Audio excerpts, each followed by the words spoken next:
Ugh. Mm. Ugh. Mm. Mwah. Ugh.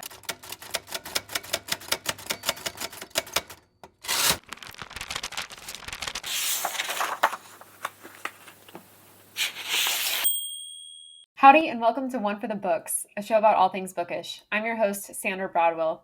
Today, I'm going to be doing a book review, spoiler-free, of the 15 books that I've read so far this year. I thought this would be a great way to introduce myself to viewers who aren't familiar with my channel or who don't know me personally. Most of the books I'm going to be reviewing are fantasy. I am a huge consumer of fantasy and sci-fi in all mediums that are available to me, and so those are my favorite things to read. I have read 11 fantasy books, 1 sci-fi book, 2 nonfiction books, and 1 book of poetry so far this year. If you are only interested in hearing the reviews for a specific genre that I mentioned, you can skip ahead to these times in the video to see those reviews specifically.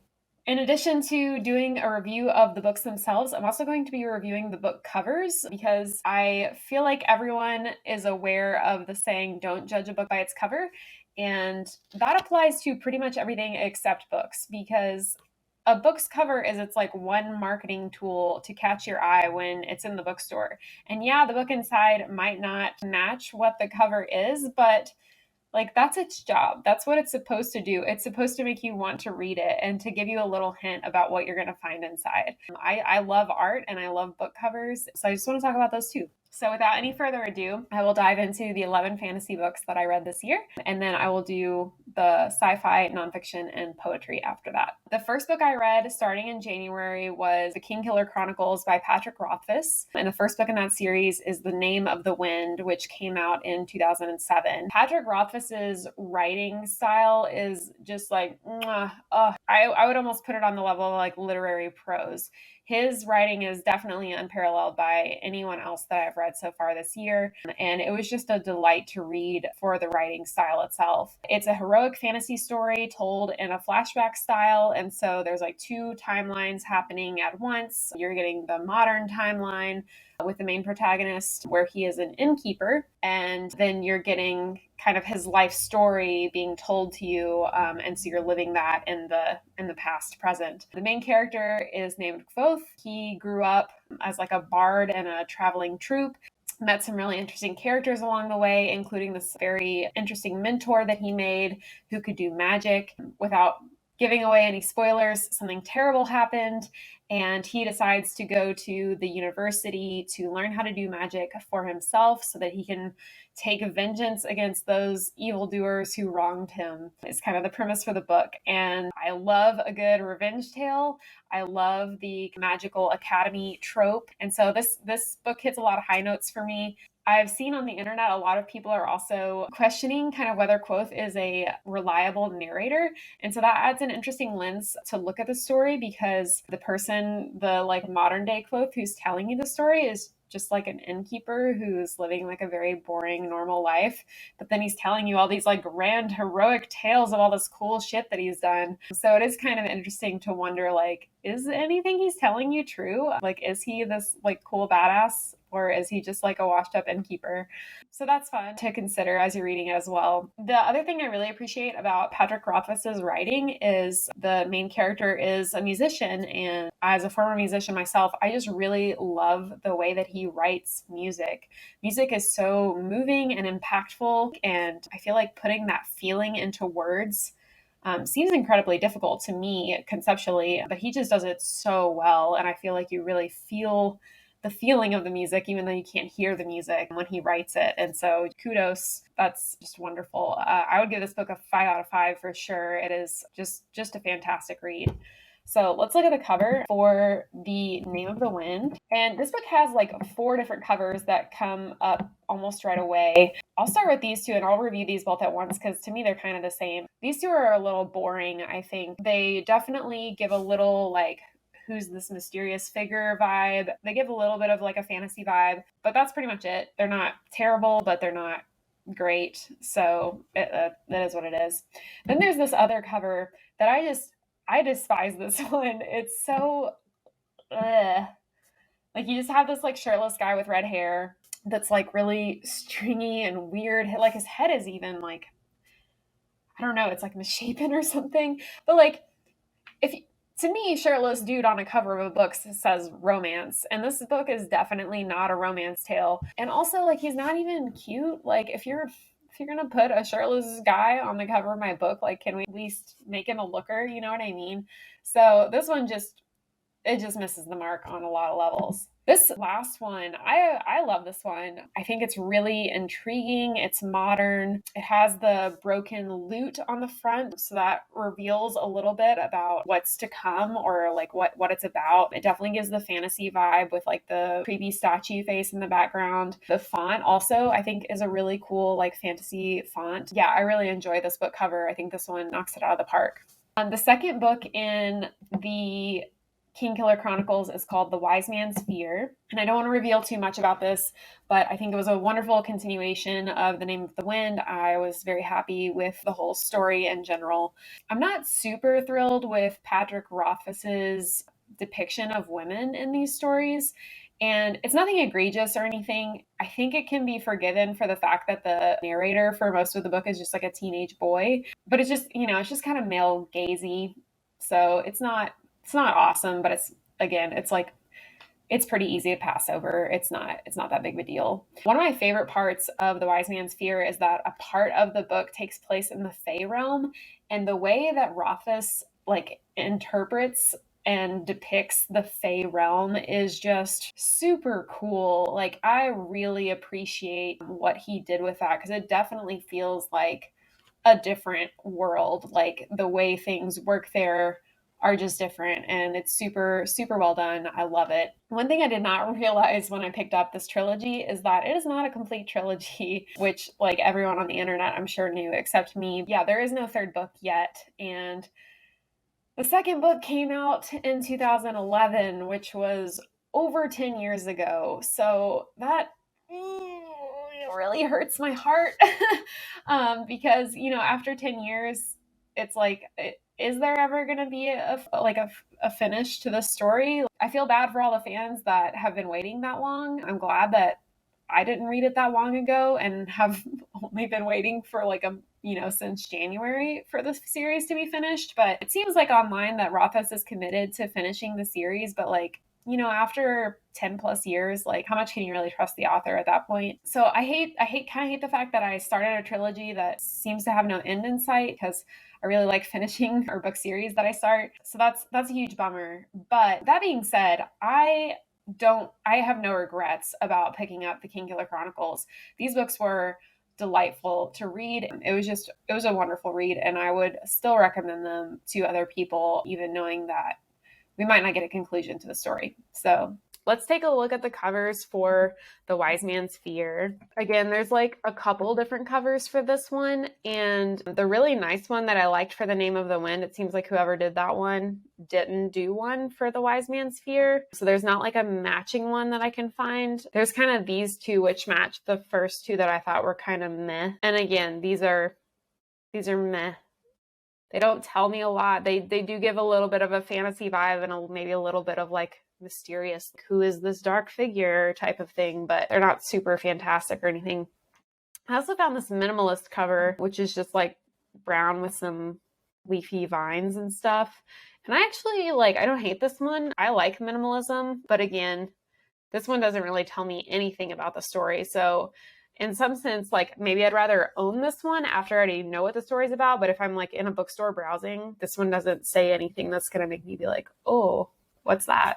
So that's the Kingkiller Chronicles. Again, loved it. The second fantasy series that I picked up this year was the Mistborn Trilogy by Brandon Sanderson, which kicks off with The Final Empire. And Final Empire premiered in 2006. I actually picked up or discovered this series because I started watching Brandon Sanderson's creative writing class on YouTube. And it's like a legit university creative writing class that he taught at BYU, but he just filmed every class and then put it on YouTube.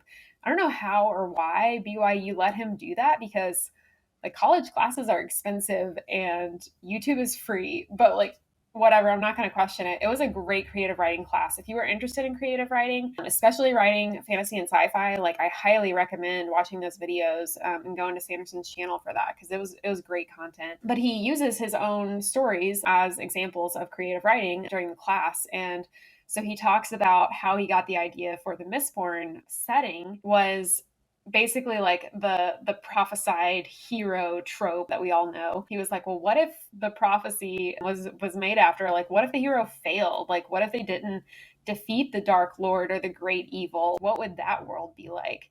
And so that is kind of the setting for Mistborn, is that this foretold hero fails to defeat the great evil, and the final empire kicks off like 1,000 years after that event. And so it just imagines, what is that world like? And so that's a super fascinating premise. And in the setting of the book and the world that they live in, there's like ash constantly falling from the sky, which is like a pretty interesting texture to the world. And because of that, there's all these other repercussions, like a lot of the plants are dying and it's hard to grow crops and things like that.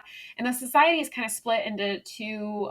There's like the nobles and like the peasant class, who are called the Ska, and they're ruled over by this like immortal tyrant called the Lord Ruler. There's two main point of view characters. The first one is Kelsier, who's this like kind of revolutionary who wants to overthrow the Lord Ruler and just kind of generally fuck shit up. And then the second point of view character is this like street urchin girl named Ven. It's kind of cool because Sanderson sort of structured it as like a heist film, like The Italian Job. Kelsier is like gathering together his crew of motley people who all have different skills so that they can infiltrate society in different ways. They're going to like infiltrate the noble court and like the trade routes and industry and all this different stuff so that they can sow the seeds of revolution. So I think that's a really fun premise. And the magical system that Sanderson created for this world is called Allomancy. I won't get into the details of it, but it's super cool and really well thought out. And you definitely feel like you understand like how the magic works through the like master and apprentice trope kind of thing that goes on throughout the book. Again, no major reveals, but big exciting stuff happens. The writing is certainly not like literary prose type of level, but it is very good writing. And I would call it like cinematic writing. When some of like the fight scenes and the things that happen in this book, I just pictured it so well in my head. To me, it'll be a crime if these books never get made into movies, because I feel like it definitely deserves that like big screen experience. So that was just a super fun read. Let's look at the cover for The Final Empire. And there's like multiple covers for this one. So I think this was probably the original cover. It's like this weird old school purpley one. I hate this one, honestly. It's just really busy. It looks old. I'm not a huge fan of like the old school style of fantasy covers as much. It's hard to tell what's happening. You have to look at it for a few minutes, and there's like creepy faces and curly clouds and ribbons and her wrinkly foot. You know, it just, nothing about it is super appealing. I guess it's not horrible, but it's definitely not good. There's this one, which this one's pretty good. I like this one. You can see kind of ash falling in the air, which is cool. You know, you see Ven, who looks pretty badass. She's holding this like knife or sai or whatever it's called. Yeah, I like this. I like this one. It looks pretty old school, but like done well. Then we have this one. I think this one is my favorite because you see she's in the mist. She's flying through the air. She has knives in her hands. Like, to me, this looks super badass. Like, you can tell like she's about to do something cool. And so like if I was in the store and looking for a book and I saw this, I would be like, I wonder what that's about. I'm gonna pick that one up. So I really like this one. So a lot of different covers for this one. This one is, I do not like this one. In general, I think the art is fine and everything. It's like a breaking window. The way they like positioned it, it looks like it's the floor, but it looks like it's like looking up the side of a church or something. This tells me absolutely nothing about what this story is about. Like what is, I don't understand why they would choose to go that way. It's clean, but I have no indication of what this story is about. And then the last one is kind of this like white minimalist one. This one's fine. I think this one's pretty good, I guess. It's interesting. I'm a fan of minimalism, so like, I don't know, the simple art appeals to me. But I don't think it's as good of a one of like her flying through the air with the knives in her hands in the mist, because I feel like that gives a better indication of, ooh, something badass is gonna happen, you know. Okay, so the second book in the Mistborn trilogy is called The Well of Ascension. I won't say too much about this because, again, it could reveal a little bit about what happens in the first one.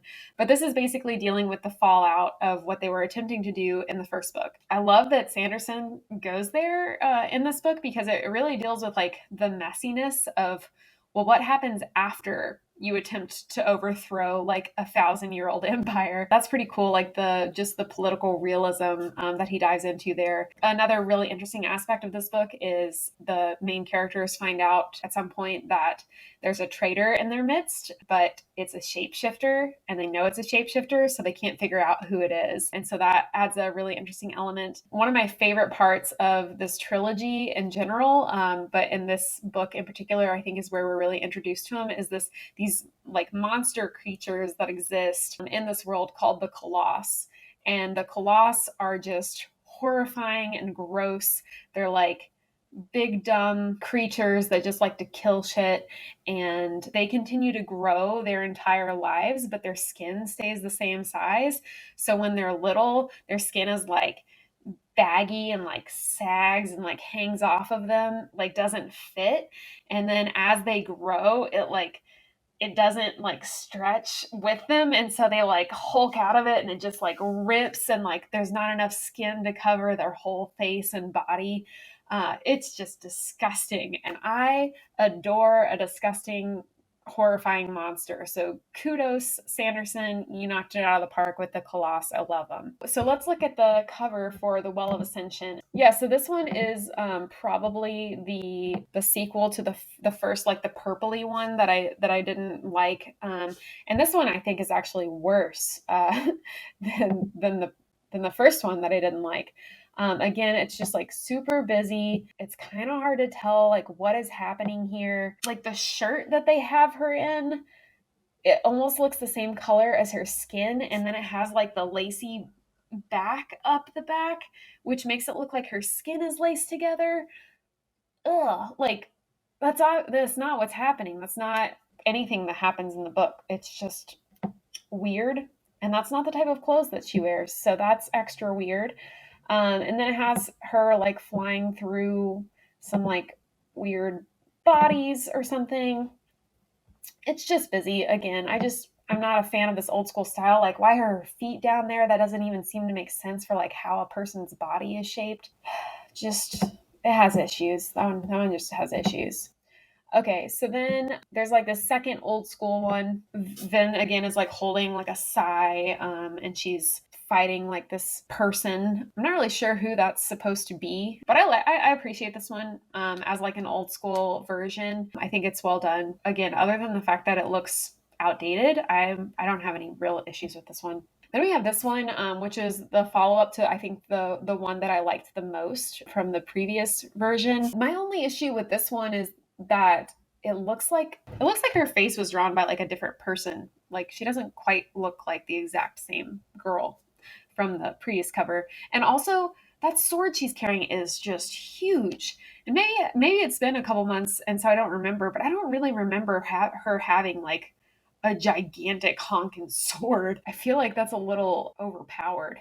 But I like the like flowy, ribbony cape. And again, this looks like she's going to do some badass shit, so it intrigues me in the story. The one thing I don't like about these covers is the font that they chose for the title. Like the Brandon Sanderson font is fine, but it looks like they went like let's appeal to the Harry Potter audience vibe with the font they chose. And this is not a series for middle grade readers. Like it'd be a fine young adult book, but they should not have been trying to appeal to that same audience because it is not on the same level. It's very much more adult than the Harry Potter series.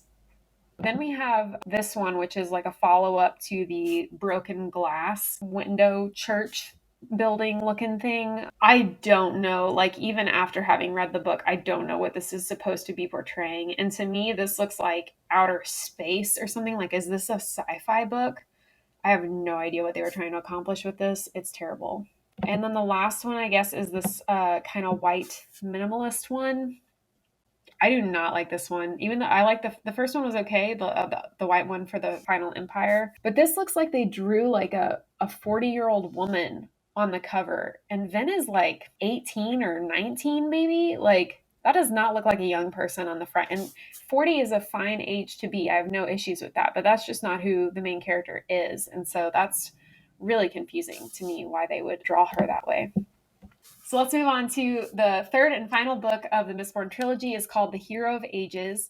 And as the title indicates, this is kind of coming full circle. The original Hero of Ages 1,000 years ago failed. And so could this new prophesied hero potentially succeed where the first one failed? And this one gets a lot more into like the mythos of the prophecy, and also like the gods of creation and destruction who are like fighting against each other, and these kind of created the world and the way it is. So I'm a mythology nerd, so I love that it gets a little deeper into that. The world in this one goes from bleak to bleaker. There's like this like sort of pandemic sort of thing happening out in the mist where like people are dying for unexplained reasons. No one knows why. Definitely there's power creep that happens in this trilogy, but it feels very earned. But there's just, the stakes are higher with each book. And then there's a really cool surprise reveal at the end of the book that kind of flips how you've interpreted everything up till now, or it at least flips how the characters have interpreted everything that happened up until now. It's pretty cool. I highly recommend this entire series, start to finish. It was just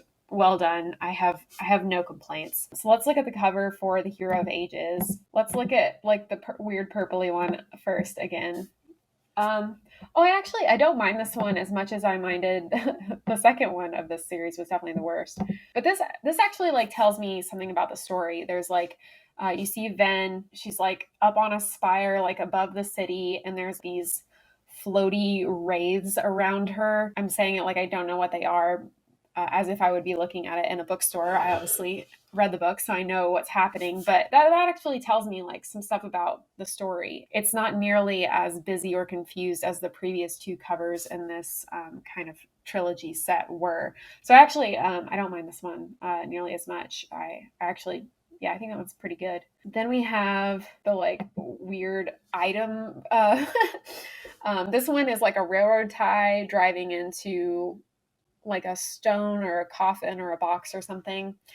This one at least makes sense for what I know the story to be about, but it's still like, as a new reader who's like looking at a book in a bookstore, it tells me nothing. It like looks nice, but who cares if it doesn't intrigue me to pick it up.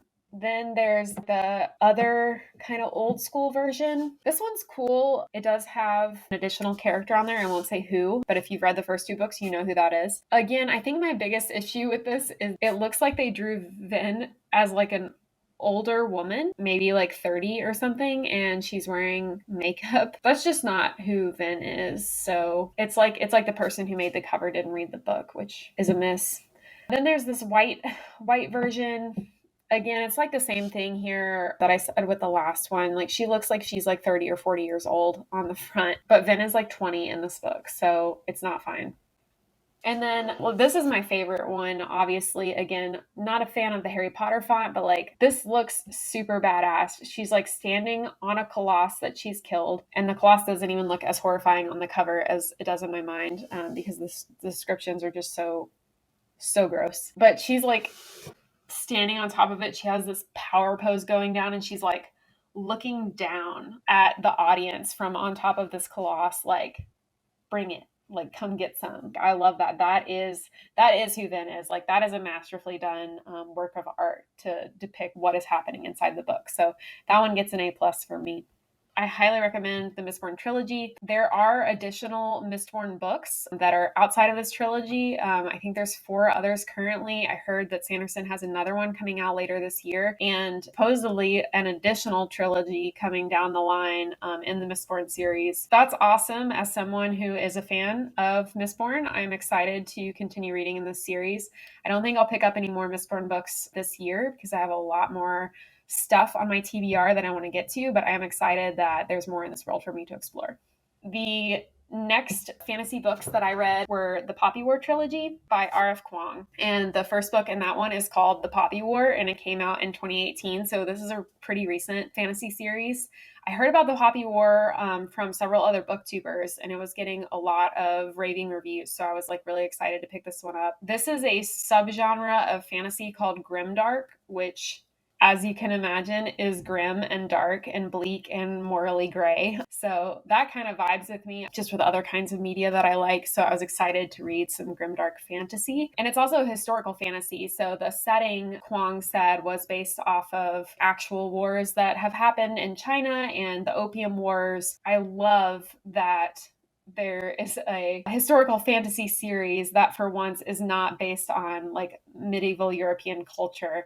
I thought that the Asian elements added a really unique flair, and I was super excited to see it. I thought it was super well done. Our main character in this book is this girl named Ren, who's an orphan, and she trains really, really hard to get into this military school called the Senegard Academy. We're with the magical academy trope, which again, as I said, I like that a lot when it's done well, and it is done well. And the magic system in this series is based on this pantheon of gods. Basically, mortals can train to call down the power of the gods. It's really cool the way it works. It's really interesting as well because the deities of the pantheon are very morally ambiguous and they have their own objectives. It's just like a dangerous game for mortals to tamper with. It's very like a D&D clerics kind of the way that works. And so this first book, The Poppy War, follows Ren as she goes to this academy, and then what happens to her and her classmates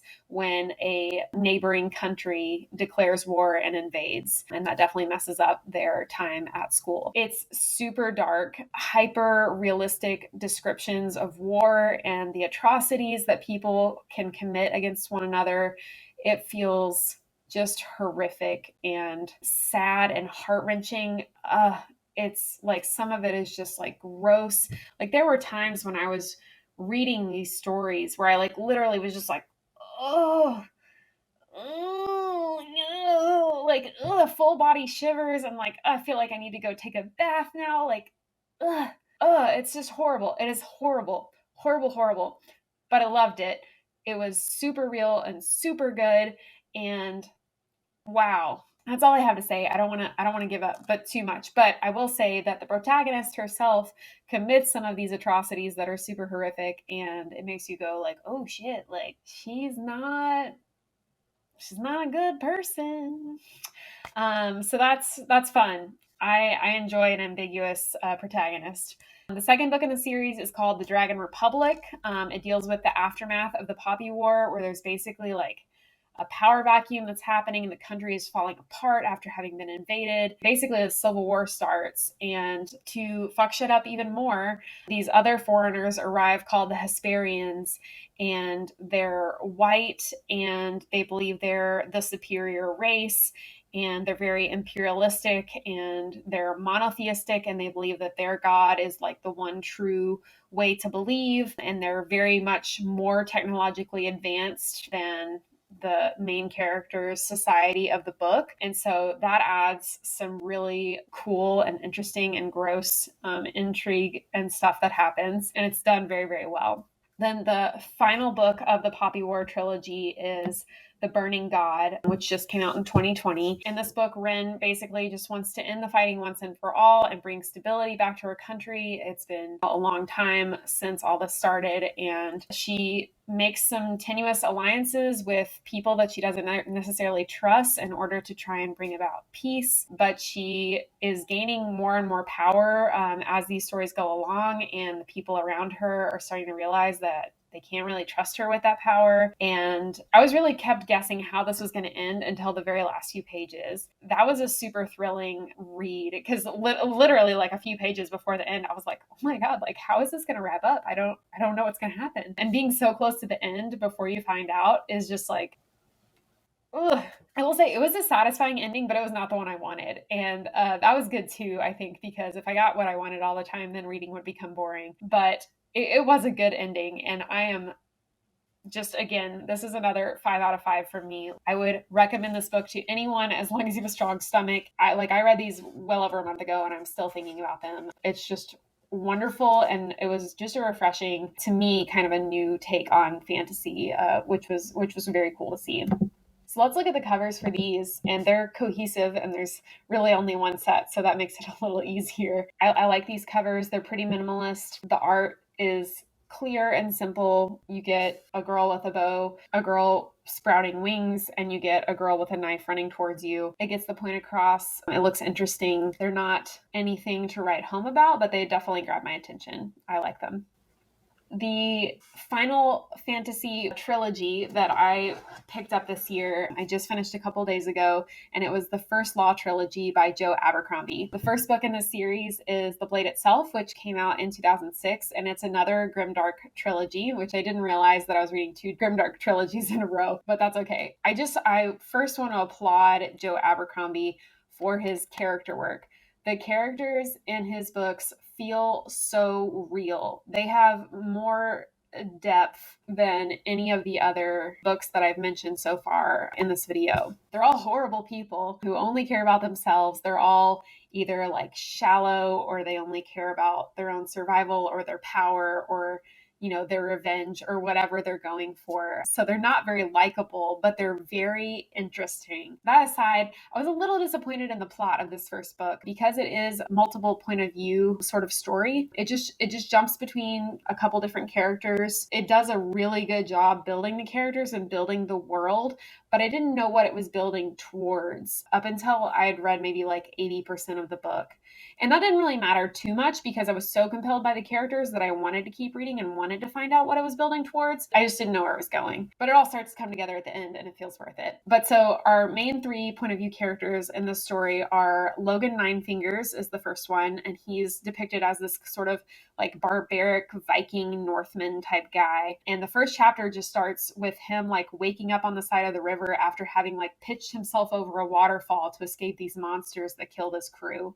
So that's just like, I love a story that kicks off with a bang like that. That's fun. And then the second point of view character that we see is this guy named Sandan Glotka, who is an inquisitor for the Union. So he basically tortures people for a living. So you can tell right away he's a good guy. But he's also like this horribly disfigured cripple because he was also a prisoner of war for one of their enemy countries for like 2 years and was horribly tortured. And so it's interesting that he also like then comes back and becomes the Inquisitor. And then the third point of view character that we get in The Blade Itself is this really pompous nobleman named Gisal Den Luthar. He only cares about like drinking and gambling and chasing women. He's very shallow, but he's training to become this like fencing champion so that he can gain glory and respect from the other nobles. And he's super whiny about how hard his training is and stuff. They're 3 very interesting people. And right away I was just like, wow, what is going to happen here? I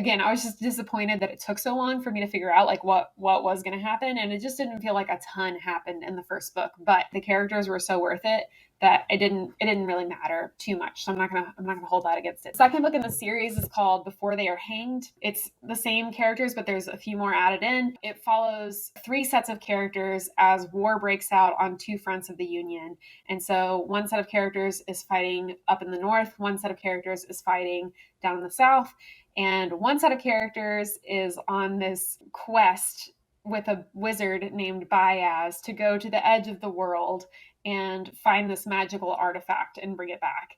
And it's very like traditional fantasy or like D&D campaign of like this ragtag crew of people who don't really fit together going on this magical quest. But it doesn't end the way you think it will. It definitely, in the first book, you meet Baez the wizard, and you think he's going to be like a very Gandalf-esque, like traditional fantasy wizard of like mentor type or, something like that. And he does not turn out to be anything like that, which was super interesting because it just kind of turns that trope on its head. And then the third book in the series is called The Last Argument of Kings. And I won't say too much, but crazy shit goes down in this book.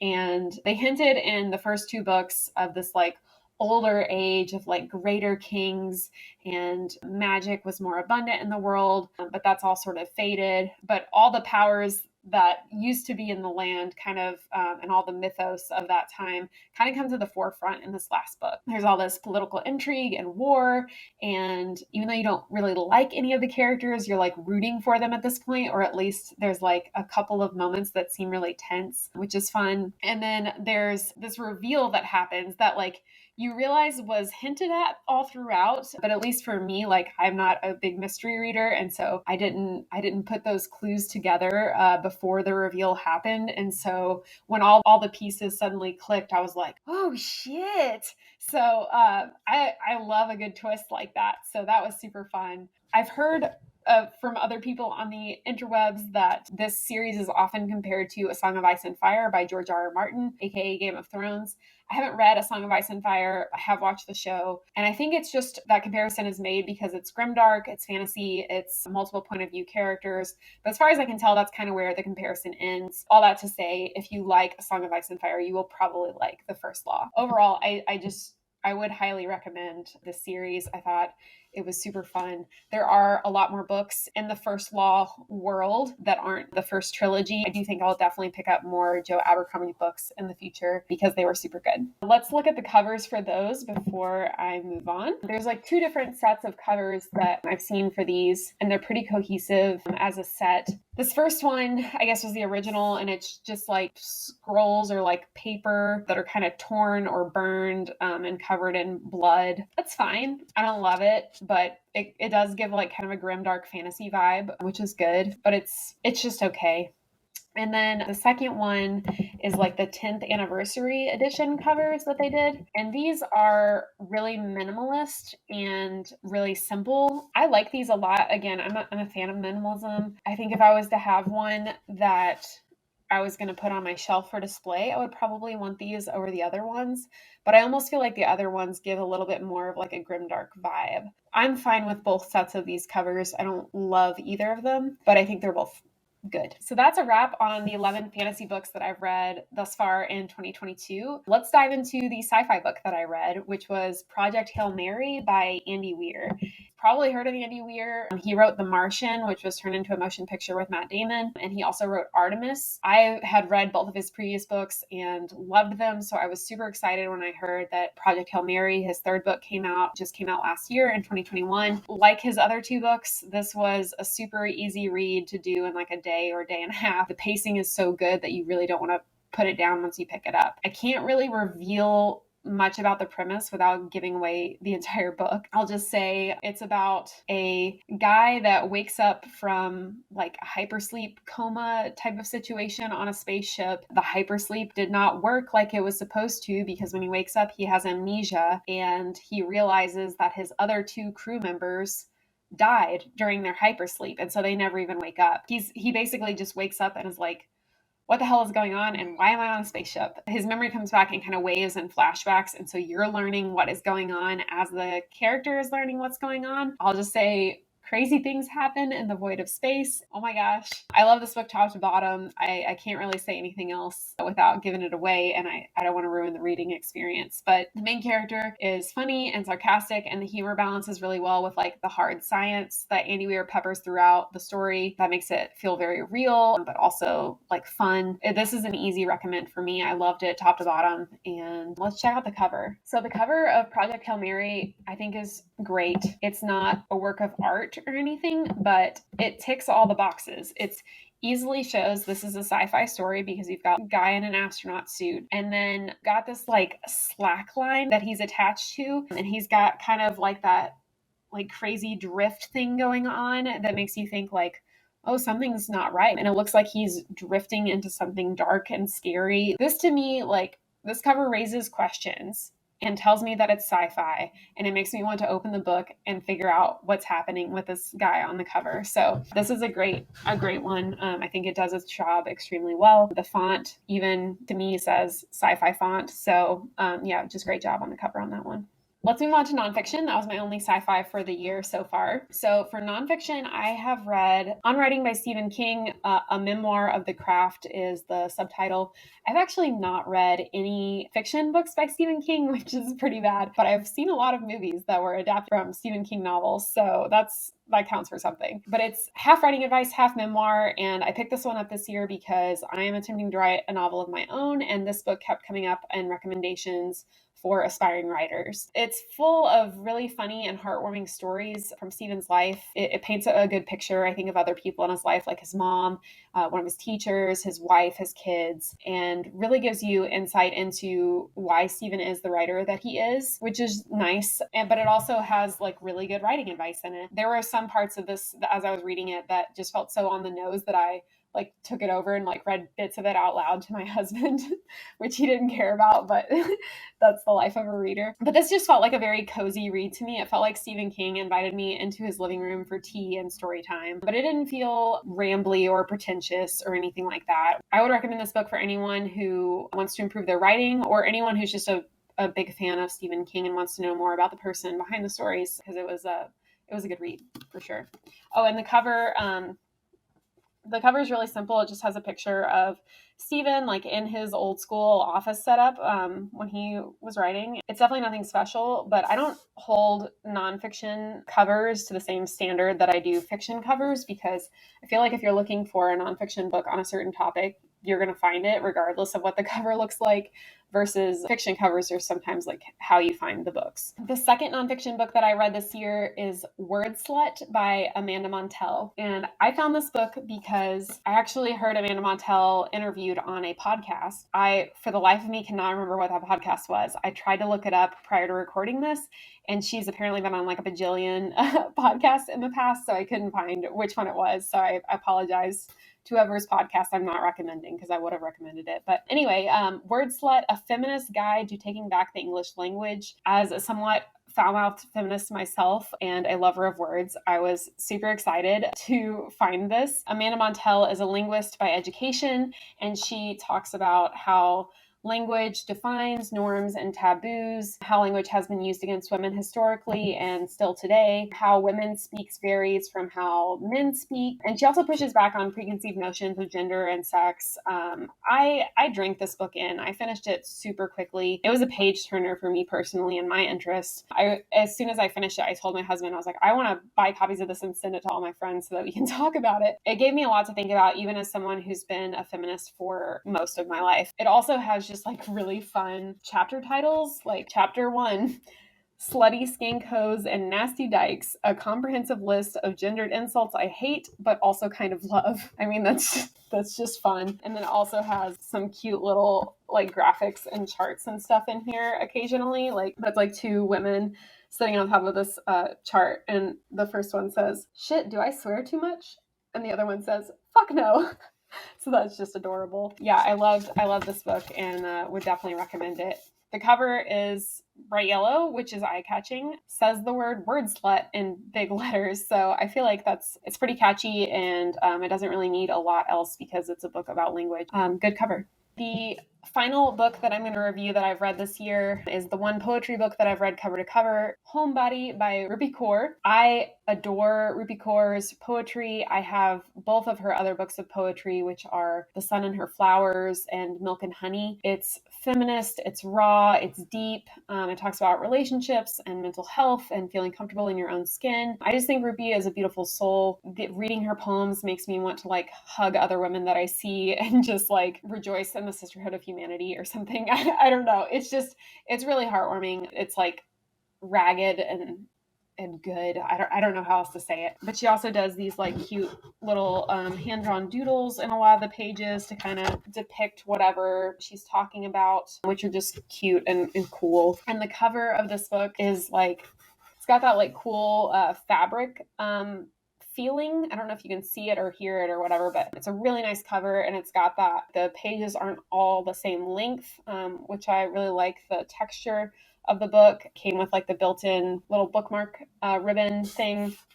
So this is just an excellent one to like hold in your hands as you're reading, as opposed to like I definitely recommend having a hard copy of this one instead of an ebook, if that's an option for you. I highly recommend picking up Anything by Rupi if any of that sounded like something you would dig. So those are the 15 books that I read January through May of 2022. I really hope you enjoyed my reviews, and I hope it inspires you to pick up at least one of these books and read them. I'm super happy that I haven't read a single book that I didn't enjoy so far this year, and I'm looking forward to reading more. Even if none of these books sounded like they were your thing, I hope that I can inspire you to read at least one book this year. I feel like my life has been very enriched by reading these stories and delving into these new worlds. So if you enjoyed this content, please subscribe, like this video, follow for more bookish content in the future. As always, be kind, read books, and I'll see you next time.